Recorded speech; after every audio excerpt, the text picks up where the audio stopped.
that when Jesus was carrying his cross, okay, 17 hours he suffered for water. He was thirsty. Nobody gave him water. Even on the cross, when he said, I am thirsty, they did not give him water. శిలువలో చనిపోయినప్పుడు కానీ నాకు దాహము అన్నప్పుడు ఎంత కఠినంగా ఉన్నారు కదా ప్రియులారా మనుషులు, ఆయన వీలుగా ఇవ్వలేదంట. నేను ఒకసారి చెప్పాను కదా, నేను ఆపరేషన్ అయినప్పుడు నన్ను ఆ యొక్క ఐసీయూలో పెట్టారు. అండ్ నాకు 4 రోజులు వాటర్ ఇవ్వలేదు. నా మనసంతా ఒకటే నీళ్లు కావాలా, నీళ్లు కావాలా, నీళ్లు కావాలా. జీవితం వ్యర్థం అన్నట్టుగా ఉంటే ఆ నీళ్ళు లేకపోతే ప్రియులారా. అలాంటిది యేసు ప్రభుని 17 గంటలు 17 hours even they did not give water to Jesus. Okay, afterwards Yesu శరీరంలో ప్రియులారా వాళ్ళు కొట్టిన దెబ్బలు పీటర్ 5480 గాయాలు ఉన్నాయి. ఇది 5 చెప్పండి ప్రియులారా, 5480 గాయాలు ప్రియులారా. ఎందుకు అన్ని గాయాలైనాయంటే వాళ్ళు కొట్టిన కొరడాలతో 5 6 ముళ్ళులు ఉండేయంటండి, మేకులు ఉండేయంట మరేమగా. ఇలా కొట్టి ఇలా లాగినప్పుడు ఉదయ్ వాళ్ళంతా చీల్చుకుపోయేదంటండి. ఎన్ని దెబ్బలు కొట్టారు? 39. ఎందుకు 40 దెబ్బలు కొట్టారంటే ఆ 40 దెబ్బ కొట్టి చచ్చిపోతారంట. అప్పటికే 39 కొట్టినప్పుడు ప్రియులారా ఆయన మొత్తం బలవంతా పోతుందంట. Why they did not give 48 strike? Because almost by 39 strikes almost man is dead. అందుకని 40 దెబ్బ కొట్టారంట. 40 దెబ్బ కొట్టారనుకోండి ఆయనకు ఫర్దర్ జరిగే ఆ శిలువ మరణం ఉండదు. 40తోనే ముగించాలి. అందుకని 39 కొట్టి తర్వాత they continued him on the cross. Therefore యేసుక్రీస్తు శరీరం పైన ప్రియులారా ఆయనకు 5480 గాయాలయ్యాయంట. అంతేకాకుండా ఆయన వీపు మీద మాత్రమే 150 గాయాలు, లోతైన గాయాలు పడ్డాయి. ఎంత పెద్ద ఆమె 150. శిలువలో చనిపోక ముందు ఇవన్నీ జరిగాయి. So when they found on Jesus body, they found 5480 injuries on his body. Only on his back they found very deep 150 injuries. 150 గాయాలు. నాకు నేను నిన్న ప్రిపేర్ చేస్తున్నప్పుడు ఈ 150 గాయాలు ఆయన వీపు మీద చాలా లోతుగా పడ్డాయి అనుకుంటే నేను అక్కడ ఆగిపోయానండి. నేను రాయలేదు ఎందుకంటే అంత బాధ అనిపించింది. యేసుక్రీస్తు మన కొరకు అంత గాయాలు పొంది ఓకే చివరికి ఆయన మన కొరకు ప్రారంభించాడు. అంతేకాకుండా ఆయన తల మీద 17 ముళ్ళలతో చేసిన ముళ్ళ కిరీటం చేసి పెట్టాడు. సో మొత్తము దాంట్లో ఉన్న ముళ్ళలను ఎంచితే 17 ముళ్ళులు ఉన్నాయంట. 17 thorns. మీకు ఎంతమందికి తెలుసు ప్రియులారా యేసుక్రీస్తు శిలువ తల మీద పెట్టిన ఆ యొక్క ముళ్ళులు దేనికి సాదృశ్యం అంటే ఆయన మన శాపాలన్నింటినీ తొలగించాడు అన్నాడు. ఈ ముళ్ళులు అనేది శాపానికి సాదృశ్యం. దేవుడు ఆదామును శపించినప్పుడు ఏమన్నాడు పీటర్, నీ వల్ల ఈ యొక్క భూమిని నేను శపిస్తున్నాను అని అన్నప్పుడే భూమి మీద పొదలు ముళ్ళులు వచ్చాయంట. అప్పుడు పొదలు ముళ్ళులు లేవు. ఎప్పుడైతే దేవుడు ఆదాము నేను నిన్ను శపిస్తున్నాను అన్నప్పుడు భూమి మీద పొదలు వచ్చాయంట, ముళ్ళులు వచ్చాయి. ముళ్ళులు దేనికి సాదృశ్యము? శాపానికి. ఆయన శపించినప్పుడు భూమి మీద ముళ్ళులు వచ్చాయి ప్రియులారా. అదే ముళ్ళులు యేసుక్రీస్తు అందరి కొరకు వాళ్ళు ఏదో ఒకే ఆయనను అపహాసం చేయడానికి ఈయన యూదులో రాజు అంటానికి కిరీటం పెట్టడానికి వాళ్ళు ఏదో హాస్యంగా చేశారు.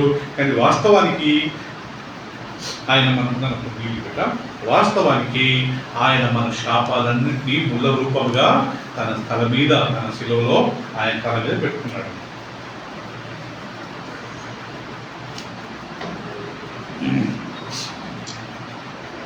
So 17 thorns they have put on Jesus' head, and we know thorns they are this symbol of curse. So Jesus removed all our curse on the cross. అంతేకాకుండా యేసు ప్రభు ప్రియులారా మాకు ఇది గుర్తుపెట్టుకోండి. యేసు ప్రభుని శిలువలో వేసినప్పుడు సిస్టర్ శ్రీలేఖ గారు ఆయన బాడీలో నుంచి 6.5 litres blood Kalindi. When Jesus was crucified, when they put nails on his hands and feet, ఆయనను కొరడాలతో కొట్టినప్పుడు వచ్చిన రక్తము, శిలువలో వేసినప్పుడు వచ్చిన రక్తము, తల నుంచి కారిన రక్తము అంతా కలిపితే 6.5 లీటర్ల blood. All together Jesus shed 6.5 litres. అంతేకాకుండా ప్రియులారా, యేసు ప్రభును ఆ శిలువ వరకు తీసుకెళ్ళడానికి 350 మంది సైనికులు ఆయనను తీసుకెళ్ళారు. కొట్టుకుంటూ, తన్నుకుంటూ, కొరడాలతో కొట్టుకుంటూ 350 మంది సైనికులు, 50 మంది అశ్వ మీద, అంటే గుర్రాల మీద ఉండి వీళ్ళని తక్కిన 350 మందిని నడిపించేవారు.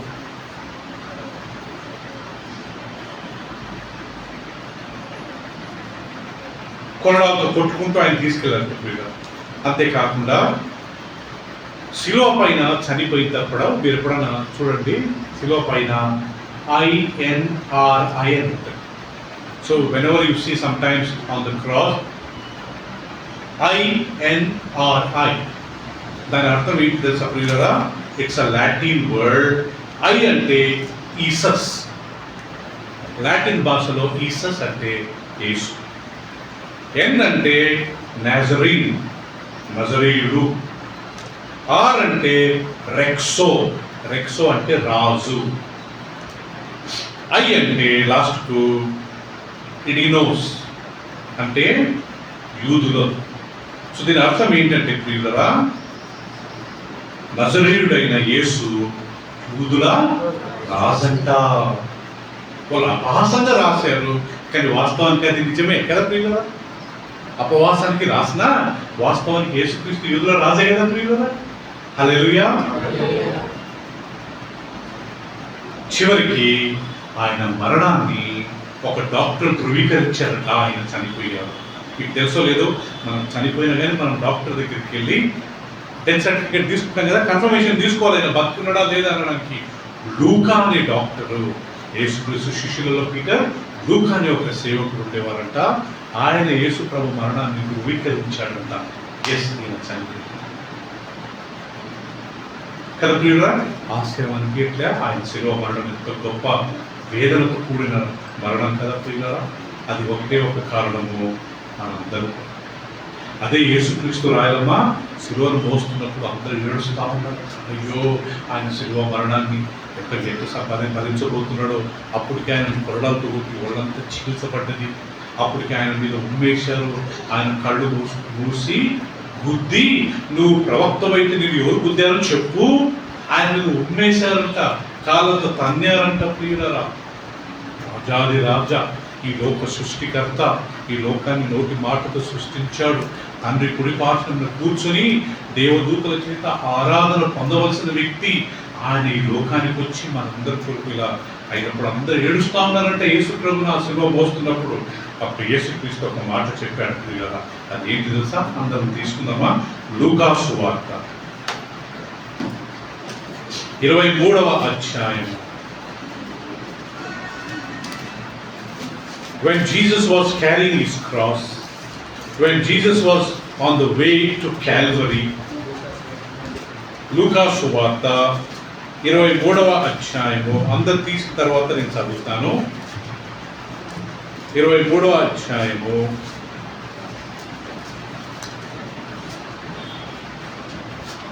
26వ వచనం నేను చదువుతాను, గమనించండి ప్రియులారా. వారు ఆయనను తీసుకొని పోవచ్చుండగా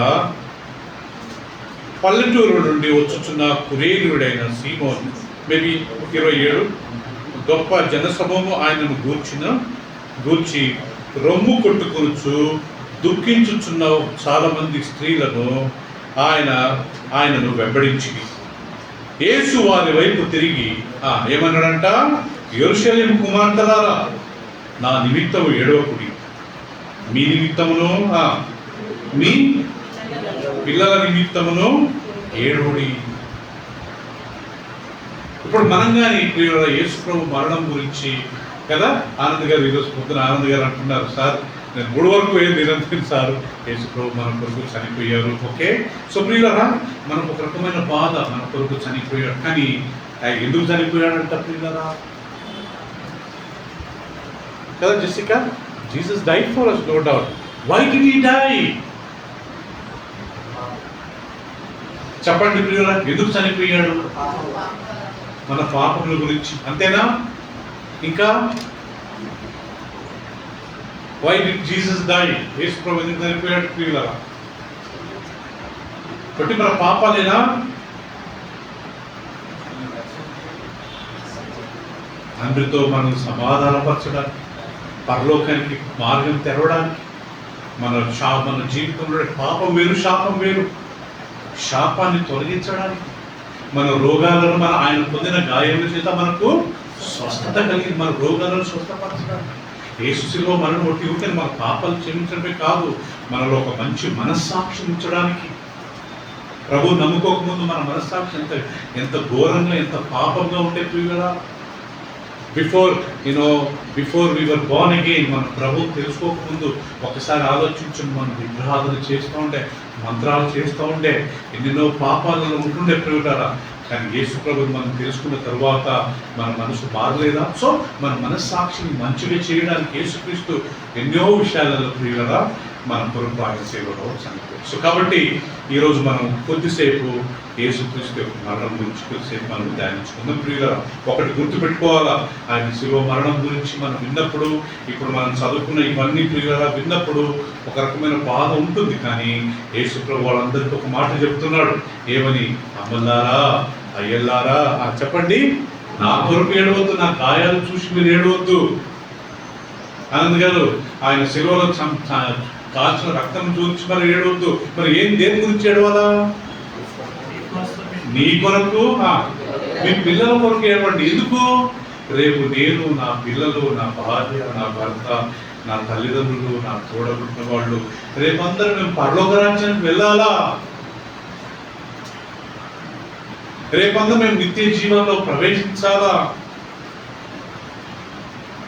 నేను ఒక్కదాన్ని వెళ్తే పరలోకానికి కుదరదు, నా భర్త రావాలా? నేను ఒక్కరిని వెళ్తే పరలోకంలో సరిపోదు, నా భార్య రావాలా, నా పిల్లలు రావాలా?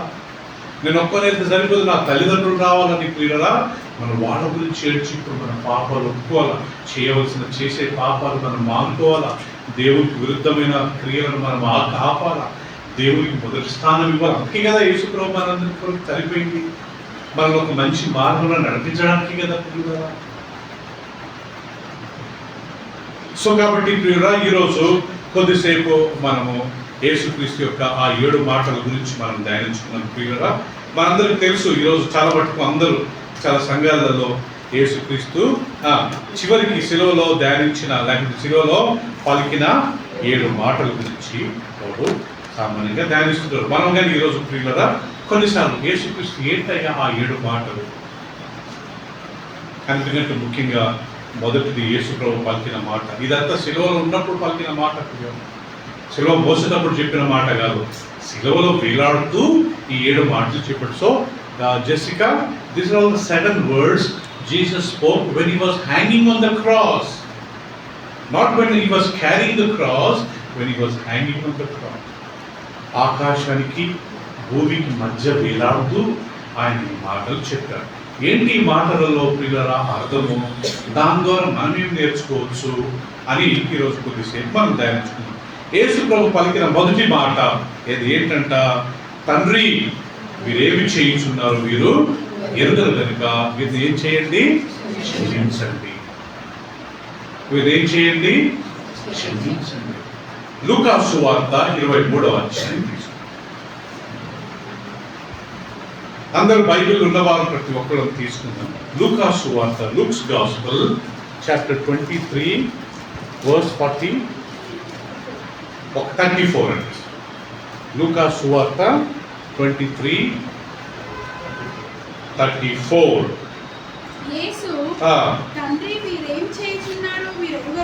అందరు మీ వాక్యాలు చూసుకోండి ప్రియులారా, చాలా ముఖ్యమైన వాక్యం కాబట్టి.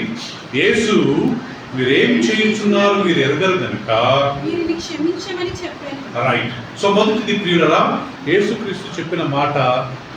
Jessica, can you read Luke chapter 23:34? Then just said Jesus, Father, forgive them. Right, they do not they do not know what they do. తండ్రి మీరేం చేయుచున్నారు మీరు ఎరగరు కనుక మీరు ఏం చేయండి ప్రభువా, క్షమించండి. యేసు ప్రభు శిలువలో చనిపోతూ ఆయన కొట్టిన వారు, ఆయన మీద ఉమ్మేసిన వారు, ఆయన తన్నిన వారు, ఆయన గుద్దిన వారు, ఆయన మేపులతో కొట్టిన వారు, ఆయన తలలో ముళ్ళ కిరీటం పెట్టిన వారు, ఆడు నీళ్ళు అడిగితే ఇవ్వని వాడు, వాళ్ళ గురించి వాళ్ళకి తెలవక చేసుకున్నారా? ఇది యేసుక్రీస్తు యొక్క మనసు ఎంత గొప్పది కదా ప్రియులారా. అదే చాలా మంది అన్యులు ఈ లోకంలో ప్రతి ఒక్కరికి ప్రియులారా ఇది ఒక్క వాక్యంతో అనేక మంది ఆకర్షింపబడ్డారు. చనిపోయేటప్పుడు కానీ నేను క్షమించమని అడగడం ఏంటి, వాళ్ళ గురించి ప్రార్థన చేయడం ఏంటి? తండ్రి మీరు ఏం చేయించున్నారు మీరు ఎరగరు కాబట్టి మీరు క్షమించారు. ఎవరు యేసు ప్రభువుని చంపింది చెప్పండి ప్రియులారా? వాస్తవానికి యూదులే, కానీ నిజానికి మనమే కదా ప్రియులారా. ఇప్పుడు దేవదనం చదివిన 53వ యెషయా గ్రంథంలో ఒక మాట మీరు గమనించారు. మన నిమిత్తం, మన కొరకు, మన పాపముల కొరకు, మన కొరకు కనీసం ఆ యొక్క అధ్యాయంలో ప్రియులారా 30 సార్ల కంటే ఎక్కువగా మన కొరకు, మన కొరకు, మన కొరకు, మన పాపములు వహించెను, మన రోగములను భరించెను, మన కొరకు ఆయన శిలువలో వేయబడ్డాడు, మన కొరకు మౌనిగా ఉండెను, మన కొరకు, మన కొరకు, మన కొరకు. యేసుక్రీస్తు శిలువలో చనిపోయింది ఎవరి కొరకు? మన కొరకు. యూదుల కొరకు మాత్రమే కాదు, చంపింది ఆ రోజులలో ప్రాక్టికల్ గా యూదులే, రోమిలతో కలిసి యూదులే, కానీ వాస్తవానికి ఆత్మీయంగా ఎవరు చంపారంట సిస్టర్? మనమే. ఎవరి నుంచి? మనమే. అయినా కానీ యేసు ప్రభు అంటాడు, ప్రభు మీరు ఏం చేయించున్నారు మీరు క్షమిస్తున్నారు. ఇదే విషయాన్ని ప్రియురా స్టీఫెన్, ఆయన పేరు స్టెఫెన్ కదా, ఆయన వాక్యం చెప్తుంటే చాలా మంది కోపపడి ఆయన రాళ్ళతో కొట్టారు. ఆయన ఏం చేశాడంట? ఎక్కడి నుంచి నేర్చుకున్నాడయ్యా ఆయన? యేసు ప్రభు నుంచి. 7వ అధ్యాయం అపొస్తలుల కార్యములు 7వ అధ్యాయం అందరం తీసుకుందామా?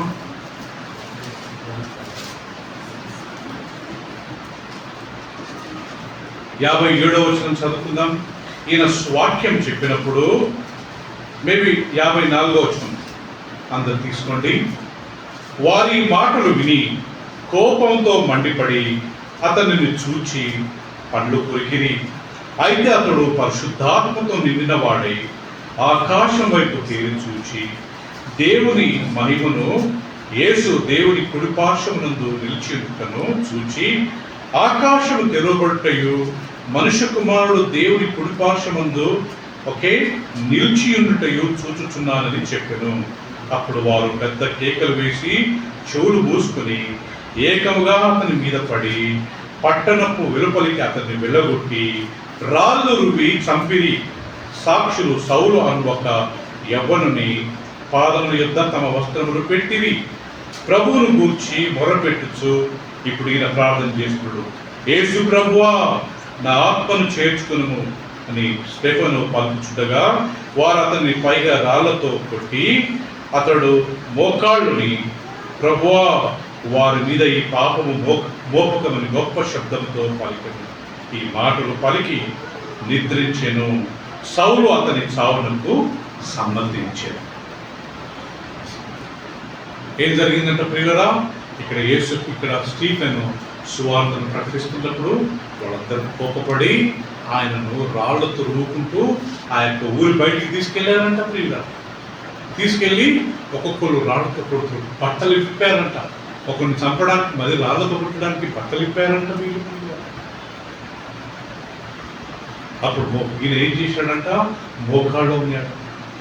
మోకాళ్ళంగి ఇదిగో ఆకాశం తెరవబడ్డది. సామాన్యంగా యేసుక్రీస్తు తండ్రి కుడిపార్శ్వంలో కూర్చొని ఉంటాడు, కానీ ఇక్కడేముంది? నేను యేసు ప్రభుని నిలవబడుట చూచితిని. అంటే ఆ ఆకాశం ఏం జరిగింది? ఇప్పటి వరకు కూర్చున్న యేసుక్రీస్తు ఈయన మరణాన్ని చూసి ఏం చేశాడంట? లేచి నిలబడాడంట. అంటే దేవుని భక్తుల యొక్క మరణము దేవుని దృష్టికి ఎంత విలువైందంటే, ఇంతవరకు కూర్చున్న బైబిల్లో ఎక్కడ కానీ యేసు ప్రభు నిలిచాడని లేదండి. ఆయన ఎప్పుడు తండ్రి కుడి పార్శ్వంలో కూర్చుని మన కొరకు ప్రార్థన చేస్తుంటాడని ఇక్కడ మొదటిసారి స్టీఫెన్ రాళ్ళతో కొడుతున్నప్పుడు యేసు ప్రభు ఆయనని భరించలేకపోయాడు, ఆయన చూడలేకపోయాడు, బాధపడ్డాడు. ప్రియులారా, అప్పటి వరకు కూర్చున్న యేసుక్రీస్తు ఇప్పుడు నిలబడ్డాడు. అప్పుడు యేసు అంటాడు, నీవిగో యేసు ప్రభు నిలబడటం నేను చూచాను. ఇంకా కోపం వచ్చిందంట, వీళ్ళు రాళ్ళతో కొట్టి ఆయన చంపేటప్పుడు ఆయన మోకాళ్ళ అంటాడు, అయ్యా ప్రభువా, వీరు ఏం చేయించున్నారు, ఈ పాపం వీళ్ళ మీద మోపకు, వీరిని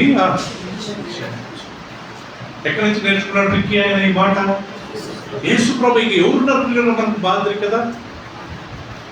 గ్రామ్ స్టెయిన్స్ అని ఒరిస్సాలో కదా పీటర్, వాళ్ళ ఇద్దరు పిల్లలను ఒక వ్యాన్లో తగలబెట్టారు కదా పరపరా. దారా సింగ్ అని ఒక ఆర్ఎస్ఎస్ బీజేపీ వ్యక్తి ఆయన చంపేశాడు. ఆయన భార్య గ్లాడీస్ని అడిగినప్పుడు ఆమె ఏమన్నదంట, నేను వారిని ప్రవీణ్ పగడాల చంపినప్పుడు ప్రియులరా ఆయన భార్యగా ఏమన్నదంట, వారిని నేను సో ప్రియులరా, క్షమాపణ కంటే ఈ లోకంలో పెద్ద గుణం ఏదీ లేదు. క్షమాపణ కంటే పెద్ద గుణం ఈ లోకంలో ప్రతి ఒక్కరికి అందమైన ఒక గుణం ఏదైనా ఉంది, ఒక వ్యక్తికి ఒక అలంకరమైన ఒక గుణం ఏదైనా ఉంది, ఒక వ్యక్తికి ఏదైనా చాలా బ్యూటిఫుల్ లేకపోతే అందమైన ఒక గుణం ఏదైనా ఉంది అంటే చెప్పండి, ఏదని కదా ప్రియులారా. యేసు ప్రభు మన గురించి ఒక మాట అంటాడు. మత్తయి సువార్త 6వ అధ్యాయము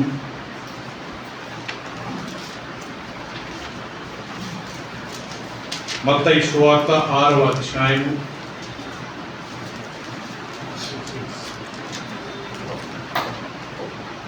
14వ వచనం చదువుతాను, గమనించండి. మీ వాక్యాలు చూడండి. 6వ అధ్యాయం 14వ వచనంలో ఏమంటాడంటే, మనుషుల అపరాధములను మీరు క్షమించినట్లా మీ పరలోక తండ్రియు మీ అపరాధములను క్షమించు. మీరు మనుషుల అపరాధములను క్షమింపకపోయినట్లా మీ తండ్రియు మీ అపరాధములను క్షమించు. ఇక్కడ గమనించండి ప్రియులారా, యేసుక్రీస్తు పరలోక ప్రార్థన నేర్పించాడు శిష్యులకు. ఏంటి ఆ పరలోక ప్రార్థన? చెప్దాం అందరము. పరలోకమందున మా తండ్రి, నీ నామము పరిశుద్ధపరచబడును గాక, నీ రాజ్యము వచ్చును గాక, నీ చిత్తము పరలోకమందు నెరవేర్చిన ప్రకారము భూమి యందు నెరవేరును గాక. మా అనుదిన ఆహారము నేడు మాకు దయచేయము. మా ఎడల అపరాధములు చేసిన వారిని మేము క్షమించిన ప్రకారము మా అపరాధములను క్షమించుము. మమ్మల్ని శోధనలేకి తేక దుష్టులను తప్పించుము అని చెప్పి తర్వాత ఈ మాట అంటాడు, మీరు మీ సహోదరులను, మీ తెలిసిన వారిని మీరు ఏదైనా తప్పు చేశారనుకోండి, క్షమించినట్లయితే అప్పుడు మీ పరలోక తండ్రి మీ పాపములను క్షమిస్తాడు. అంతే కదా ప్రియులారా? ఒకవేళ మీరు క్షమించకపోతే మీ పరలోక తండ్రి మీ పాపములు క్షమించడు. ఎందుకు యేసు ప్రభు ఆయన చనిపోక ముందే ఈ శిలువలో, దేవా మీరు ఏమి చేయించున్నారో మీరు ఎరుగరు కాబట్టి మీరు క్షమించమని ప్రార్థన చేయక ముందే ఈ మాట చెప్పాడు ప్రియులా. బతికినప్పుడు చెప్పారు కదా. సో మనందరికీ ప్రియులా, అందరికంటే గొప్ప గుణం ఏంటంటే క్షమించడం. మన ఎడలా కొంతమంది చాలా మూర్ఖంగా చేసి ఉండొచ్చు, కొన్ని మూర్ఖంగా ప్రవర్తించుకోవచ్చు, ఏదైనా అని ఉండొచ్చు. కానీ ప్రియులా, మనం క్షమిస్తే దేవుడు మనం కానీ కొన్ని తప్పులు చేసి ఉంటాం, వాటిని దేవుడు మనం క్షమించకుండా మనం అట్నే వాటిని పెట్టుకున్నట్లయితే రేపు తీర్పు రోజు మనం చేసిన ప్రతి పాపాన్ని దేవుడు వదిలేస్తాడు. కనికరం గలవారు ధన్యులు, వారు తిరిగి కనికరము పొందేది. మనిషి ఏది విత్తుతాడో అదే పంట పోయి. ఇంకొక వ్యక్తి కానీ వేరేటోళ్ళ గురించి క్షమాపణ కొరకు ప్రార్థించారు. యోబు గ్రంథము 42వ అధ్యాయం తీసుకున్నారు. మొత్తం బైబిల్లో ముగ్గురండి తెల్లను క్షమించమని ప్రార్థన చేసి 42వ అధ్యాయము 10వ వచనం.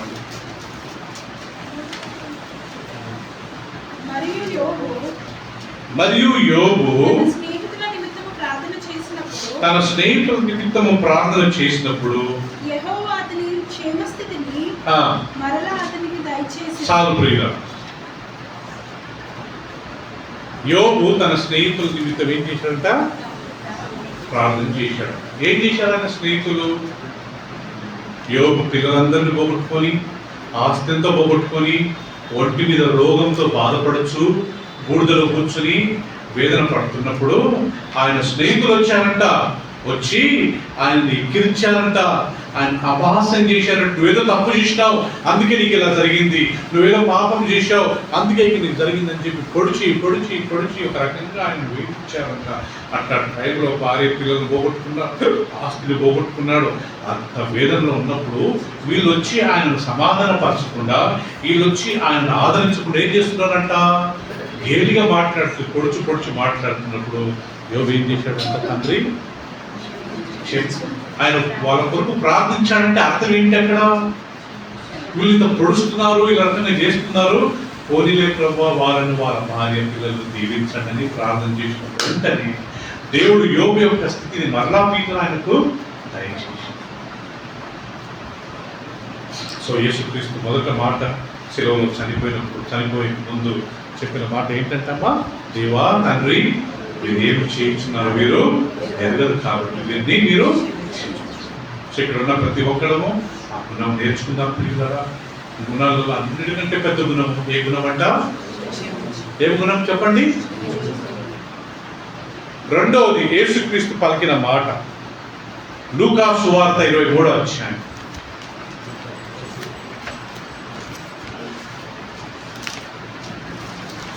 లూకా సువార్త 23వ అధ్యాయము 43వ వచనం మనం గమనించుకుందామండి.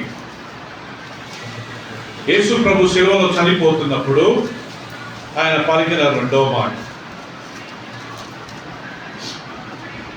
అందుకు ఆయన వానితో నేను మేము 42 చదవమ్మా. ఆయనను చూసి యేసు నీవు నీ రాజ్యంలోనికి వచ్చినప్పుడు నన్ను జ్ఞాపకం చేసుకోమని. అందుకు ఆయన వానితో నేడు నీవు నాతో కూడా పరదేశంలో ఉండువని నిశ్చయంగా నీతో చెప్పుచున్నానని. ప్రియులారా, ఒకసారి మనం అందరం దేవునికి థాంక్స్ చేద్దాం. హల్లెలూయా హల్లెలూయా. యేసు ప్రభు పలికిన రెండో మాట ఏంటంటే సిస్టర్, నేడు నువ్వు నాతో కూడా ఎక్కడ ఉంటావు?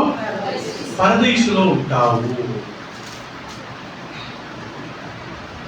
యేసు ప్రభు శిలువలో చనిపోయినప్పుడు ఆయనతో పాటు ఇద్దరు దొంగలుగా వేశారు కదా ప్రియులారా. వాళ్ళు ఏం తప్పు చేశారో మనకు తెలియదు. సామాన్యంగా ఒక వ్యక్తిని శిలువలో వేశారంటే చాలా క్రిమినల్గా ఉంటేనే వేస్తారు. ఈరోజు ఆ రోజులలో కానీ సామాన్యంగా అన్యాయమైన తీర్పు ఇచ్చేవారు కాదు. రోమిలు పరిపాలించినా ఒకే వాళ్ళు న్యాయంగా, అందుకే పిలాతు అంటాడు యేసు ప్రభుని చూసి, ఈయనలో నాకు ఏ పాపము కనబడలేదు. పిలాతు భార్య అన్నది, నిన్న రాత్రి ఈయన గురించి నాకు ఒక దర్శనం కలిగింది, ఆయన నీతిమంతుడయ్యా. భర్తతో చెబుతుంది పిలాతుతో, ఆయన నీతిమంతుడు, ఆయన గురించి మాట్లాడొద్దు, నువ్వు ఆయన జోలికి వెళ్ళొద్దు. అది విన్నాడు. రెండోది ఆ తీర్పు అంతా విన్న తర్వాత ఆయన ఏమన్నాడంట? ఈయనలో నాకు ఏ పాపము కనబడలేదు అని చేతులు గడుపుకున్నాడంట. ఈయన రక్తం మీద నాకు ఎలాంటి అపరాధం లేదు.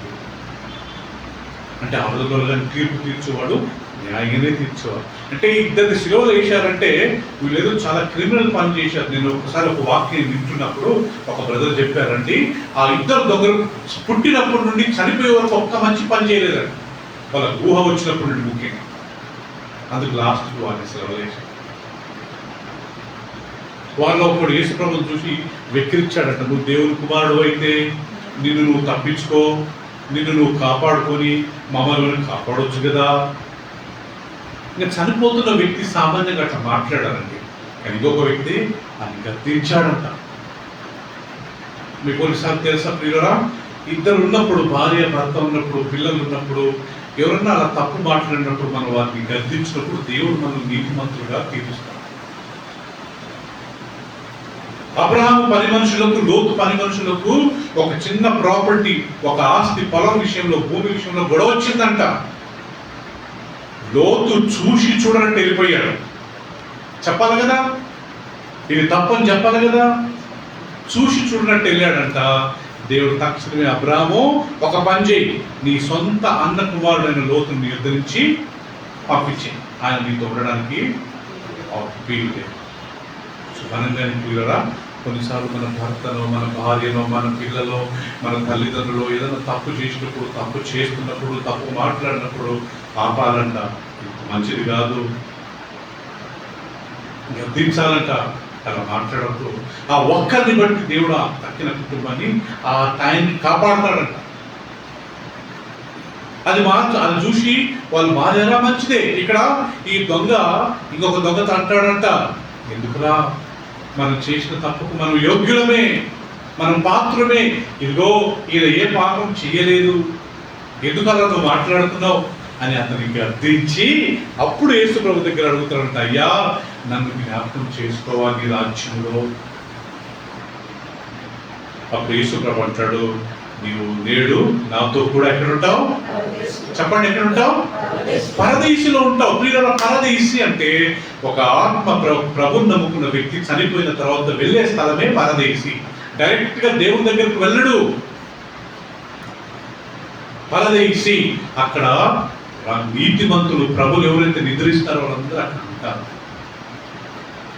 దేవుడు ఆదాము హవ్వను సృష్టించినప్పుడు ఆ ఏదైనా తోటకు ఒక పేరు పరదేశి అని పేరు, ప్యారడైజ్. అంత కూల్గా, అంత నెమ్మదిగా, మంచి డెకరేటివ్గా, మంచి ఆహ్లాదకరంగా, ఉల్లాసంగా, ఎంతో చూడడానికి ఎంతో రమ్యంగా ఉంటుందంట ప్యారడైజ్ అనే మాట. రేపు మనం ప్రభులో నిద్రిస్తే మనం వెళ్ళేది ఎక్కడికంట ప్రియులరా? చెప్పండి, ఎక్కడికి? పరదేశి, ప్యారడైజ్. అంత పెద్ద దొంగను, క్రిమినల్ గా యేసు ప్రభు క్షమించి పరదేశంలో నాతో కూడా ఉంటాను. సో మనం కానీ ప్రియులరా ఇంకేదైనా పాపంలో ఇంకా రహస్యంగా పాపాలు చేస్తున్నట్టయితే మనం దేవుని దగ్గర అడుగుతాం, ప్రభువా నన్ను క్షమించాను, నన్ను నీ రాజ్యంలో జ్ఞాపకం చేసి. నేను ఒకరోజు చనిపోతా, మనందరం ఒకరోజు చనిపోతాం. మనమందరం మట్టితో చేయబడ్డవాడు, ఒకరోజు చనిపోతాం. మన దేహం వల్ల మట్టిలోకి వెళ్తుంది. మన ఆత్మ మన ప్రభు దగ్గర మన పాపాలు ఒప్పుకొని మంచి జీవితం జీవిస్తే పరదేశికి వెళ్తాం. లేదా ఎక్కడికి వెళ్తామో? పాతాళానికి వెళ్తాం, తర్వాత నరకానికి వెళ్తాం. మన మనస్సాక్షిని కఠినం చేసుకోకూడదు. లోకంలో అందరూ చేస్తున్నారని మనం అలా చేయకూడదు. లోకంలో అందరూ మాట్లాడుతున్నారని మాట్లాడకూడదు. తగ్గించుకోవాలి. మనం దేవుని దగ్గర క్షమాపణ అడగాలి. అంత పెద్ద పాపిని దేవుడు, అయ్యా నన్ను క్షమించమని అడిగినప్పుడు క్షమిస్తే దేవుడు మనల్ని క్షమించడా? అడిగితే అడగకుండా మాత్రం దేవుడు క్షమించ.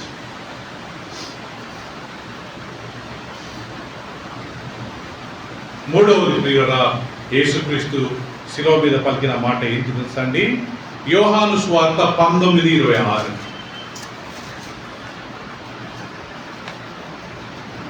యోహాను సువార్త 19వ అధ్యాయము 26వ వచనం మనం చూసుకున్నట్లయితే యేసుక్రీస్తు పలికిన మూడవ మాట. శిలువలో the third word Jesus spoke on the cross. The first word, Jessica, Jesus said, Father, forgive them, they do not know what they do. The second word, he said to the thief on the cross, today you shall be with me in paradise. Third word, Jesus said to his mother and to disciples, ఏమనంట ప్రియురా? 19:26 ఒకసారి మనం గమనించినట్లయితే ఇక్కడ యేసుక్రీస్తు అక్కడ నిలబడ్డ ఆయన యేసు తన తల్లియు తాను ప్రేమించిన శిష్యుడు దగ్గర నిల్చుండుట చూచి, అమ్మా ఇదిగో నీ కుమారుడు అని తన తల్లితో చెప్పాను. తర్వాత శిష్యుని చూచి, ఇదిగో నీ తల్లి అని చెప్పాను.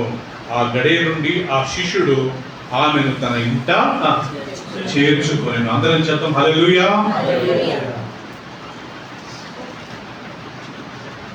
యేసు ప్రభుకు సొంత సహోదరులు ఉండేవారండి. ఎంతమంది సహోదరులు ఉండేవారు? 4. మరి వాళ్ళు చూసుకోరా మరియమ్మను? ఎందుకు ఈ మరియమ్మను వాళ్ళ తల్లిని యోహానుకు అప్పగించాడు పీటర్? ఎందుకు తెలుసా ప్రియులారా? ఈ నలుగురు అన్నదమ్ములు లేకపోతే ఈ నలుగురు తమ్ముళ్ళు వాళ్ళు యేసు ప్రభుని నమ్మలేదంట. వాళ్ళు అప్పటికి యేసు ప్రభుని అంగీకరించలేదంట. యోహాను సువార్త 7వ అధ్యాయంలో యేసు ప్రభు శిష్యులు అంటారు, యేసు ప్రభు తమ్ముళ్ళు అంటారు, నువ్వు వెళ్ళి బయట నిన్ను చూపించుకోపోవయ్యా, నువ్వేదో చాలా గొప్పవాడని చెప్పుకుంటున్నావు కదా అని చెప్పి తన సహోదరులు కూడా ఆయనను విశ్వసించలేదు. యోహాను సువార్త 7వ అధ్యాయం తీసుకున్నాం. చూడండి, ఎందుకు యేసు ప్రభు తన తల్లిని శిష్యులకు అప్పగించాడంటే తన సొంత సహోదరులు ఆయనను విశ్వసించలేదంటండి. అందుకు 7వ అధ్యాయము నేను చదువుతాను, గమనించండి. మొదటి వచనం అందరికి చూడండి, నేను చదువుతాను. 7వ అధ్యాయం అటు తరువాత యూదులు ఆయనను చంపవెతికినందున యేసు యూదాయలోను సంచరించునలక గలిలయలో సంచరించుచుండెను. యూదుల పర్ణశాల పండుగ సమీపించిన కనుక అతడు, చూడండి, ఆయన సహోదరులు ఆయనను చూచి, నీవు చేయుచున్న క్రియలో నీ శిష్యులు చూడనట్లు ఈ స్థలము విడిచి యూదాయకు వెళ్ళుము, బహిరంగమున అంగీకరింపబడు గోరువాడు ఎవడనో తన పని రహస్యంగా జరిపింపడు. నీవి గొప్ప కార్యం చేయుచున్న ఎడల నిన్ను నీవే లోకమునకు కనపరుచుకునమని చెప్పి ఆయన సహోదరులైనను, చెప్పండి, ఎవరు సిస్టర్ అయినా సొంత సహోదరులు కానీ యేసు ప్రభువును విశ్వసించలేదంటండి. వాళ్ళు యేసు ప్రభువును విశ్వసించినప్పుడు ఆయనకు జన్మనిచ్చిన తల్లిని వాళ్ళు దగ్గర చేసుకుంటారా? అదే అక్కడ లాజిక్. ఆయన సొంత సహోదరులు ఆయన అంగీకరించలేదంట. ఎవరిని? యేసు ప్రభు అంటున్నాడు కదా, బ్రదర్స్, ఏమయ్యా నువ్వు ఏదో గొప్పగా చూపించుకోవాలనుకుంటున్నావు, నువ్వు ఇక్కడ కూడా ఉండి ఏం చూపించుకుంటావు, నువ్వు బయటికి వెళ్ళు, గలిలయ యూదాయ ప్రాంతానికి వెళ్ళి నువ్వు చూపించుకో. దాని కింద రాయబడింది, ఆయన సొంత సహోదరులుగానే ఆయన ఎందు విశ్వాసము. అందుకని యేసుక్రీస్తు వాళ్ళ తల్లిని ఎవరికి అప్పగించాడు? యోహాను. ఇది దాని అర్థం. తల్లి ఇదిగో, ఇక్కడ దాని అర్థం ఏంటంటే, తల్లి ఇదిగో నీ కుమారుడు అంటే యోహాను బయటివాడైనా ఆయన సొంత తల్లి కాకుండా ఆయన ఎంత చక్కగా ఆమెను చూసుకున్నాడు అంటే కదా. ఈరోజు మనకి ఒక లెసన్ ఏంటి తెలుసా? మనం జన్మనిచ్చిన తల్లిని మనం ఎప్పుడు గౌరవించాలి. మన జన్మనిచ్చిన తల్లిని మన దగ్గర పెట్టుకుని చూసుకోవాలి కదా ప్రియులరా. భార్య అడ్డం రాకూడదు, భర్త అడ్డం రాకూడదు. రేపు మనకు కానీ ఆ స్థితి వస్తుంది, వాళ్ళ వృద్ధాప్రాయంలో వాళ్ళు కష్టపడ్డట్టు మనం కనీసం వాళ్ళకి ఎవరున్నా కొంతమంది ఉన్నారు, మనల్ని చూసుకుంటూ ఎవరు ఉండరు. అప్పుడు మరణాన్ని వెతుకుతామంట, మరణం దొరకదు.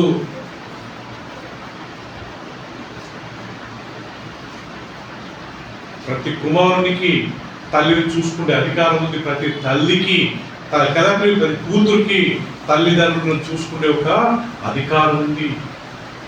ఎవరు అడ్డం రాకూడదు, ఎవరు సనగకూడదు, ఎవరు కొనకూడదు. ఇదే కదా దీని అర్థము. మనం బతుకుండగా మన తల్లిదండ్రులను అనాథాశ్రమంలో వేయకూడదు. రేపు మనల్ని కానీ మన పిల్లలు ఎక్కడ వేసేస్తారు? అనాథాశ్రమంలో వేసేస్తారు. నీకెవడు చేశాడు పో. తల్లిదండ్రులు సేవ చేసి వాళ్ళంతా ధన్యులు. యేసు ప్రభు చనిపోతూ తల్లిని యోహాను దగ్గర పెట్టుకుందాం, మంచిగా చూసుకుందాం. కోడలు ఆటంకపరచకూడదు, అల్లుడు ఆటంకపరచకూడదు. మీ తల్లిలా గౌరవించాలా, మీ తండ్రిలా గౌరవించాలా. ఆమె మా కుల మన తల్లిదండ్రులు లేకపోతే ఈమెనే నా తల్లి, ఈమెనే నా తండ్రి అనుకోవాలంటే భార్య మాట విని, భర్త మాట విని, తల్లితో గొడవపడి తల్లిని దూరం చేసుకున్న వాళ్ళంతా శపింపబడ్డవా. రేపు మనకు అదే స్థితి వస్తుంది. 10 ఆజ్ఞలో ఒక ఆజ్ఞ ఏంటంటే పీటర్, నీవు దీర్ఘాయుష్మంతుడు అవ్వనట్లు నీ తండ్రిని తల్లిని ఏం చేయండి, సన్మానించు. అప్పుడు భూమి మీద నీవు అనేక సంవత్సరంలో బ్రతుకుతావు. అంతే కదా, అనేక దినాలు నువ్వు బ్రతుకుతావు.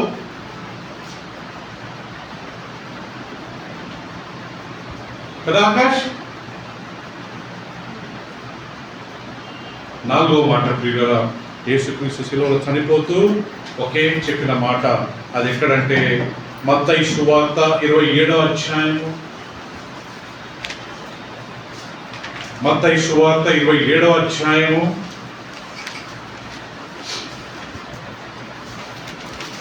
యేసుక్రీస్తు శిలువలో పలికిన 4వ మాట. The fourth word Jesus spoke on the cross.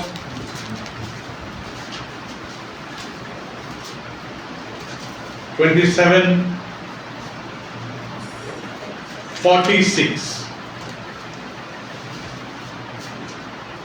ఏమనుందంటే ప్రియులారా, ఇంచుమించు 3 గంటలప్పుడు యేసు ఏలీ ఏలీ లామా సబక్తాని అని బిగ్గరగా కేక వేసెను. ఆ మాటకు నా దేవా నా దేవా నన్నెందుకు చెయ్యి విడిచితివి అని అర్థం.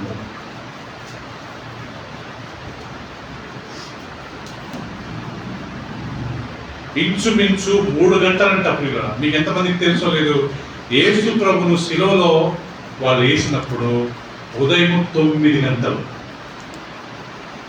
యేసు ప్రభు ప్రాణం విడిచినప్పుడు శిలువలో ఎన్ని గంటలంట? కరెక్ట్ మధ్యాహ్నము 3 గంటలు.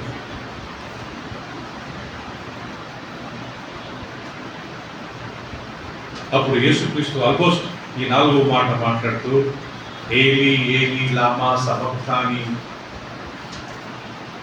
అంటే నా దేవా నా దేవా నన్నెందుకు చేయి విడిచావు ప్రభువా. మొత్తం 4 సువార్తలలో ప్రియులారా వినండి ఈ వాక్యం. 4 సువార్తలలో మొదటిసారి యేసు ప్రభు ఆయనను దేవా అని పిలిచింది ఒకసారి. ప్రతిసారి ఏమని పిలిచాడు? నా తండ్రి. Very good. అయినంత వరకు మనం కానీ ప్రార్థన చేసేటప్పుడు తండ్రి అనే మాట వాడాలి. బై మిస్టేక్ దేవా అనడంలో తప్పేం లేదు, కానీ ఆయన మనకు ఎవరంట ప్రియులారా? తండ్రి. ఏది ఏది చాలా క్లోజ్ గా ఉంటుంది, తండ్రియా దేవానా? తండ్రి కదా. తండ్రి అంటే ఆల్మోస్ట్ మన కుమారుడు తండ్రితో ప్రేమగా ఉన్నట్టు. అదే దేవా అంటే ఒక భక్తుడికి దేవునికి ఉన్నంత ఒక గ్యాప్ కదా, పని కదా. అందుకని యేసు ప్రభు మనకి ఏమని నేర్పించాడు పీటర్? ఆయన పరలోకముందునమా తండ్రి. మనకు నేర్పించడమే కాదు, యేసు ప్రభు గారు ఏమని ప్రార్థించేవాడంట? నా తండ్రి. ఎవరు తండ్రి? నా తండ్రి. మొదటిసారి నా దేవా నా దేవా ఎప్పుడయ్యా నన్ను చేయించు. మీకు తెలుసో లేదు కదా, ఎప్పుడైతే యేసుక్రీస్తు ఆ శిలువలో ఉన్నాడో లోక పాపమంతా ఆయన మీదకి వచ్చింది. అప్పుడు దేవుడు ఒక న్యాయాధిపతి, ఒక జడ్జిగా ఉన్నాడంట. యేసుక్రీస్తు ఆ సమయంలో ఒక దోషిగా ఉన్నాడంట శిలువలో. సో ఇప్పుడు వీళ్ళ రిలేషన్షిప్ ఎలాంటిది? ఒక నేరస్తుడికి ఒక న్యాయాధిపతికి ఉన్న ఒక రిలేషన్షిప్. అందుకని యేసుక్రీస్తు ఏమన్నాడంట? నా దేవా. తండ్రి కాదు ఇప్పుడు ఇక్కడ. ఇప్పుడు ఎవరైనా ఎందుకు ఎవరు ఇక్కడ? న్యాయాధిపతి. యేసుక్రీస్తు ఎవరు ఇక్కడ? నేరస్తుడు, ఒక దోషి. ఎందుకు ఆయన పాపం చేశాడా? చేయలేదు. ఎందుకు దోషి? మన పాపాలు ఆయన మీదకి తీసుకున్నాడు కాబట్టి ఆయనను దేవుడు చేయవిడిచాడంట. యేసుక్రీస్తు ఏదైనా సహించగలుగుతాడు, కానీ తండ్రితో మాత్రము నేను వేరుగా ఉండడానికి సహించాలనే మాట అక్కడ ప్రూవ్ అయింది. చంపుతావా? No problem. 6.5 లీటర్లు ప్లేట్లు నీళ్ళు పోయినా, రక్తం పోయినా పర్వాలేదు ప్రభు. 150 కిలోల శిలువ నేను మోసినా పర్వాలేదు ప్రభు, కానీ నువ్వు నన్ను చేయబడడం మాత్రం నేను అంటే అర్థం ఏంటి? ఎప్పుడు దేవుడితో వాళ్ళు సహవాసంగా ఉండేవాడు. దీన్ని బట్టి మనం ఏం నేర్చుకుంటాం అనుకుంటారు? మనం కానీ దేవుడితో ఎప్పుడు సహవాసంగా మనం ఉద్యోగాలు చేసుకోవాలా, మన చదువులు మనం చదువుకోవాలి, మన డ్యూటీలకు మనం వెళ్ళాలి, మన వ్యాపారం మనం చేసుకోవాలి. అదే సమయంలో దేవుడికి ఇచ్చే సమయం మనం దేవుడికి ఇవ్వాలి. ఉద్యోగం చేసుకోవద్దని ఏమో చెప్పట్లేదు, ఇందులో కట్టుకోవద్దని ఎవరు చెప్పట్లేదు. మీ వ్యాపారం ఆపండి అని ఎవరు చెప్పట్లేదు. మనం కోటి విద్యలు దేని గురించి అంట? కూటి కొరకే. మనం కూటికి వెళ్ళాలా, మనం చదువుకోవాలా. కానీ దేవునికి ఒక సమయం ఉంది కదా, అది ఎవరికి ఇవ్వాలా చెప్పండి ప్రియులరా? అది దాని అర్థం ప్రియులు. ఇక్కడ దేవా దేవా ఎందుకైనా నాకు చేయొచ్చావు అంటే, నేను నీతో వేరుగా ఉండలేను ప్రభువా. గెత్సేమనే తోటలో ప్రార్థిస్తూ, అయ్యా ఈ పాత్ర నా ఇద్దరి నుంచి తొలగించు, అయినా నీ చిత్తం కాదు, నా చిత్తం కాదు, నీ చిత్తమే ప్రభువా. నేను సహించలేను ప్రభువా, నీతో వేరు ఉండలేను ప్రభువా. నా దేవా నన్ను చేయడు. అందరికీ ఆ దాహం ఉండాలి. ఎక్కడున్నా కానీ దేవుడితోనే మనం మాట్లాడుతుండాలి. బస్సులో ఉన్నా, బండిలో ఉన్నా, కారులో ఉన్నా, బైక్లో ఉన్నా, మనం ఇంట్లో ఉన్నా, బయటికి వెళ్ళినా, వాకింగ్ చేస్తున్నా, లేకుంటే మెట్లు ఎక్కుతున్నా, లిఫ్ట్ ఎక్కుతున్నా, లేకుంటే ఎవరితో మాట్లాడుతున్నా, మన మనసంతా దేవుని కొరికే ఉండాలి. ఆత్మీయంగా ఆత్మీయ జీవితం లేకుండా మనం ప్రియులరా లౌకికంగా జీవిస్తూ మనకు ఆశీర్వాదం ఉండమంటారు. 5వ మాట ఓకే చూద్దామా ప్రియులరా? నాకు దాహం అనే మాటను మనం గమనించినట్లయితే 19వ అధ్యాయం యోహాను సువార్త 19:28. అందరం తీసుకుందామా ప్రియులరా? యోహాను సువార్త 19వ అధ్యాయం 19:28 వచనంలో మనం గమనించినట్లయితే,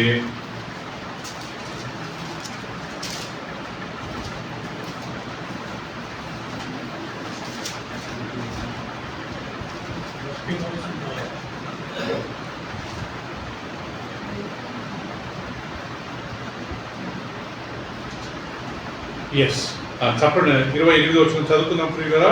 తర్వాత సమస్తమును అప్పటికి సమాప్తమైనదని యేసు ఎరిగి లేఖము నెరవేరునట్లు నేను దప్పిగొనుచున్నాను. నేను చిలకతో నిండి ఉన్న ఒక పాత్ర అక్కడ పెట్టి ఉండెను కనుక వారు ఒక స్పంజి చిలుకతో నింపి ఇస్సోపు పుడకను తగిలించి ఆయన నోటికి అందించిరి. యేసు ఆ చిలక పుచ్చుకొని సమాప్తమైన ప్రియులరా 5వది యేసుక్రీస్తు చెప్పిన మాట ఏంటంట? నాకు దప్పిగొనుచున్నాను, దాహమే. యూదా ప్రాంతంలో సౌదీ అరేబియా, ఇజ్రాయెల్ దేశము, ఆ యొక్క ఐగుప్తు దేశం, ఇవన్నీ పక్క ఇరాన్, ఇరాకు, ఇవన్నీ ఎడారి ప్రదేశాలండి. అందుకే పెట్రోల్ అక్కడ అన్ని దేశాలలో దొరుకుతాయి కదా. యాకోబుకు 12 మంది పిల్లలు, ఇష్మాయిల్కి ఎంతమంది పిల్లలు తెలుసా అండి? 12 మంది పిల్లలే. ఆ దేవుడు అబ్రహాంతో అంటాడు, నేను ఇష్మాయిల్ను ఆశీర్వదిస్తూ ఆయన నుండి 12 రాజులను అందుకే మీరు చూడండి, సౌదీ అరేబియా, ఖతారు, ఇవన్నీ రాజుల పరిపాలన ఇప్పటికీ. యుఏఈ 12. సో ఇష్మాయిల్కు 12 మంది పిల్లలు. ఆ 12 మంది పిల్లలు ఈరోజు 12 దేశాలను వారి పరిపాలన. అందరు రాజు.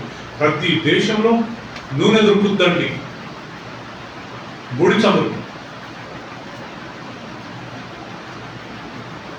చాలా ఎండగా ఉంటుంది.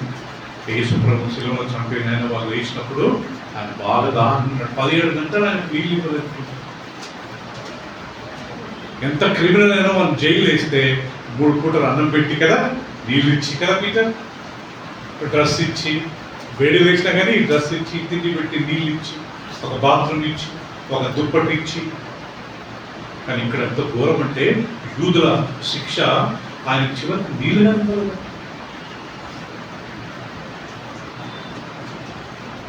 ఇంకొక వ్యక్తి మనం చూస్తాం ప్రియులారా, అతను ఎవరంటే ధనవంతుడు. దరిద్రుడైన లాజరు చనిపోయి దేవదూతల చేత అబ్రహాము రొమ్మునకు కొనిపోబడ్డాడు.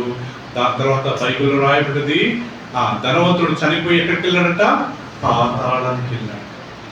పాతాళానికి వెళ్ళి అక్కడ తలెత్తి చూస్తే అబ్రహాము, ఇస్సాకు, యాకోబు అందరూ పరదేశంలో ఉన్నారంట. అక్కడ అబ్రహాము రొమ్ము దగ్గర ఈ యొక్క లాజరు ఉన్నాడంట. రొమ్ము అంటే ఆయన చెస్ట్ మీద పడుకున్నట్టుగా, కౌగిలించుకున్నట్టుగా కనబడుతున్నాడు. ఇప్పుడు ఈ యొక్క ధనవంతుడు ప్రార్థన చేస్తున్నాడు, ఓ తండ్రి అబ్రహామా, ఏమన్నాడు? ఏమని ప్రార్థించాడు? తండ్రి అబ్రహామా, నాకు చాలా దాహం ఉంది, అదిగో ఆ లాజరును పంపి తన చిటికెన వేలును నీళ్ళలో ముంచి నా నాలుక కొద్దిగా చల్లార్చుమని చెప్పవయ్యా, నాకు ఇక్కడ చాలా దాహం ఉంది. ఆయన కానీ ఆయన రిక్వెస్ట్ దేవుడు రిజెక్ట్ చేశాడు. నువ్వు భూమి మీద ఉన్నప్పుడు ఎవరు మాట వింటే నారా బట్టలు, సన్నటి నారా బట్టలు వేసుకున్నావు, మంచిగా తిన్నావు, మంచిగా ఎంజాయ్ చేసావు. ఇదిగో నీ ఎదురుగా లాజరు సఫర్ అవుతుంటే, కష్టపడుతుంటే నువ్వు చూసి చూడట్టున్నావు. ధనవంతుడు నువ్వు వ్యభిచారం చేయలేదు, కొట్టలేదు, ఎవరిని చంపలేదు. ఆయన చేసిన పాపం వల్ల ఒకటే, ఎదురుగా దరిద్రుడు లాజరు సఫర్ అవుతుంటే చూసి చూడనట్టు లెక్క చేయలేదు ఆయన. రేపు చాలా మంది నరకానికి ఎందుకు వెళ్తారు తెలుసా అండి? వాళ్ళు ఎదురుగా కష్టపడుతున్న వారిని చూసి కానీ లెక్క చేయకుండా. మన చుట్టాలు, మన బంధువులు, మన స్నేహితులు ఎవరిన కొద్ది కష్టం ఉన్నారు, మనకు కొద్దిగా ఉంది అన్నప్పుడు మనం వాళ్ళకి సాయం చేయాలి. నేను ఆకలి ఉన్నప్పుడు నాకేం పెట్టారు? అన్నం పెట్టారు. దాహం ఉన్నప్పుడు నీళ్ళు ఇచ్చారు. ఎప్పుడు చేశాను ప్రభువా? బీదలైన నా సహోదరులకు చేశారు కాబట్టి అది మీరు నాకు. ఆరోది ప్రియులరా, వీఆర్ క్లోజింగ్ నౌ. ఆరోది యేసు ప్రభు ఆరో మాట ఏం మాట చెప్పాడు తెలుసండి? సమాప్తమాయన. ఏమైందంటే ప్రియులరా? సమాప్తమాయన. అదే వాక్యం చూద్దామా ప్రియులరా? 19:28. తరువాత సమస్తమును అప్పటికి సమాప్తమైనదని యేసు ఎరిగి లేఖము నెరవేర్చినట్లు నేను దప్పిగొనుచున్నాను. నేను చిరకతో నిండిన ఒక పాత్ర అక్కడ పెట్టుండేను కనుక వారు ఒక స్పంజి చిరకతో నింపి ఇస్సోపు పొడుకను తగిలించి ఆయన నోటికి అందించిరి. యేసు ఆ చిరక పుచ్చుకొని సమాప్తమైనని చెప్పి తల వంచి తన ఆత్మను అప్పగించాడు. ఆరో మాట యేసు ప్రభు శిలువలో పలికిన మాట ఏంటంటమ్మా? ఏం సమాప్తమైంది పీటర్? నేను చనిపోతున్నాను కదా అక్కడ సమాప్తము. దేవా, నువ్వు నాకేమేమి అప్పగించావో వాటన్నింటి నేను అయిపించాను. వాక్యం చెప్పమన్నో చెప్పాను, అద్భుతాలు చేయమన్నో చేశాను, ముగ్గురు చనిపోయిన వాళ్ళు లేపమన్నావు లేపాను. నువ్వు చెప్పిన ప్రతి ఒక్కటి నేను చేశాను.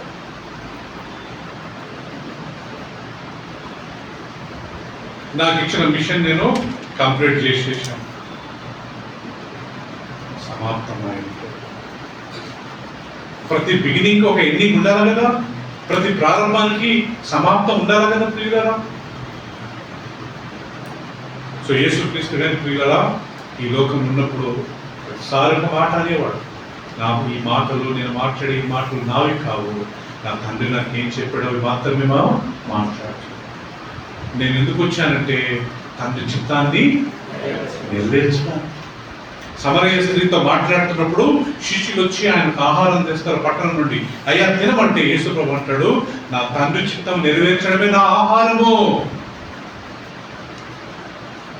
నా తండ్రి చిత్తం నెరవేర్చడమే నా ఆహారము. ఎన్నిసార్లు మాట అంటాడు, నేను తండ్రి చిత్తాన్ని నెరవేర్చడానికి వచ్చాను. మన విషయంలో కానీ కదా ప్రభువా ప్రభు అని పిలుచు వాళ్ళందరూ దేవుని రాజ్యంలో ప్రవేశించరు, కానీ పరలోకమందున నా తండ్రి చిత్త ప్రకారము చేయాలి. ఆ రోజు దేవా మేము నీ నామంలో దెయ్యాలు వెళ్ళగొట్టలేదా, అది చేయలేదా, ఇది చేయలేదంటే యేసు ప్రభు అంటాడు, మీరు ఎవరో నాకు తెలియదు, వెళ్ళిపోండి నా యుద్ధ నుంచి.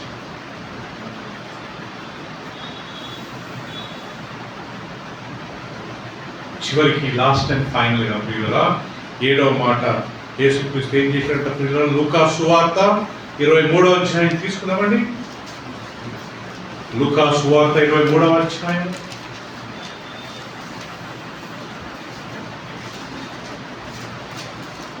46వ వచనం అండి. అప్పుడు యేసు అప్పుడు యేసు గొప్ప శబ్దంతో కేకలు వేసి, గొప్ప శబ్దంతో కేకలు వేసి, తండ్రి తండ్రి నీ చేతికి నా ఆత్మను అప్పగించుకొనుచున్నానని నీ చేతికి నా ఆత్మను అప్పగించుకొనుచున్నానని ఆ, అప్పగించుకొనుచున్నానను ఆ, ఆయన ఇలాగ చెప్పి ప్రాణము విడిచాడు. చాలు. లాస్ట్ ఆయన ప్రాణం విడిచారు. హల్లెలూయా. ఎవరి కొరకు ప్రాణం విడిచారు? నా కొరకు అనాలి. ఎవరి కొరకు? నా కొరకు కదా పీటర్. నా కొరకు ప్రాణం విడిచాడు, నా కొరకు రక్తం చిందించాడు, నా కొరకు శిలువలో తన రక్తాన్ని చిందించాడు, నా కొరకు చనిపోయాడు, నా కొరకు పాతి పెట్టబడ్డాడు, నా కొరకు లేచి ఆయన నా సొంత రక్షకుడు.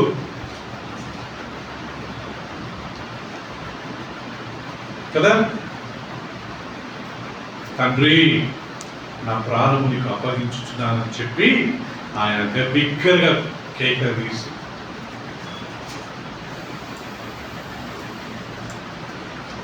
చివరికి తన తల వంచి ప్రాణం విడిచాడు.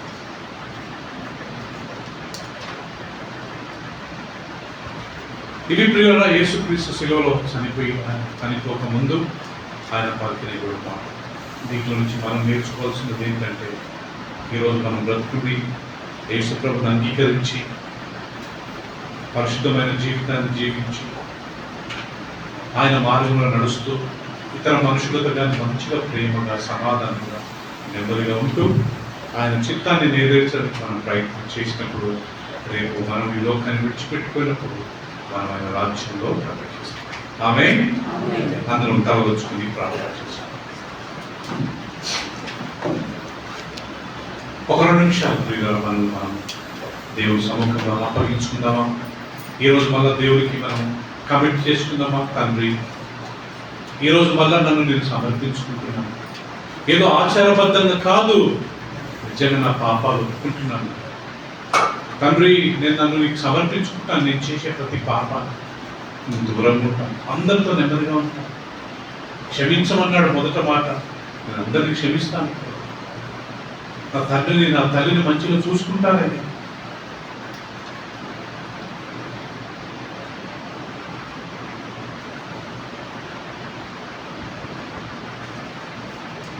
ఎంత పాపినైనా ఆయన క్షమిస్తాడు. ఇమ్మానుయేలు, నా హృదయం రండి, ఒక కొత్త జీవితాన్ని ప్రారంభిస్తా. ఈ రోజు నుంచి రోజు నీ వాక్యం చదువుకుంటా, ప్రార్థన చేసుకుంటా, మందిరానికి రెగ్యులర్గా వస్తా, నీకు లోబడతా, నా సహోదరులందరినీ ప్రేమిస్తా, నీ సేవలో నేను పాల్గొంటా, ఏదో రకంగా నీ సేవ నేను చేస్తా. అది ఆర్థికంగా కావచ్చు, లేకుంటే ప్రభువా, లేకుంటే నేను ఏదో ఒక రకంగా నీ సేవ నేను చేస్తా. సువార్త ప్రకటించడం కావచ్చు, ప్రార్థన చేయడం కావచ్చు. ఏదో ఈ లోకంలో బ్రతికాను, చచ్చిపోయింది, అయిపోయింది అట్లా కాకుండా ఒక మనుషునిగా నేను జీవిస్తాను, నీకు లోబడతానయ్యా అని ఈరోజు మనం దేవుని కొరకు తీర్మానం చేసుకుంటాం. తండ్రి, మమ్మల్ని అందరినీ క్షమించి ఈ రోజు నుంచి మేమందరం ప్రభు ఇంకా నీకు లోబడి నీ వాక్యం ప్రకారం జీవించే వల్ల మాకు వచ్చిన బిడ్డలందరూ దీవించండి. నీకే వందనాలు చెల్లిస్తూ యేసు ప్రభు అతి పరిశుద్ధ నామములో ప్రార్థించి వేడుకుంటున్నాం తండ్రి. ఆమేన్. ప్రభు రాత్రి వల్ల మనం పాల్గొంటున్నాం ప్రియులారా. యేసుక్రీస్తు పస్కా పండుగ రోజే శిష్యులకు చెప్పి పస్కాను సిద్ధపరచమన్నాడు. వారు ఒక 5 గదులు పస్కాను సిద్ధపరిచిన తర్వాత ఆయన ఒక రొట్టెని తీసుకుని కృతజ్ఞత చెల్లించి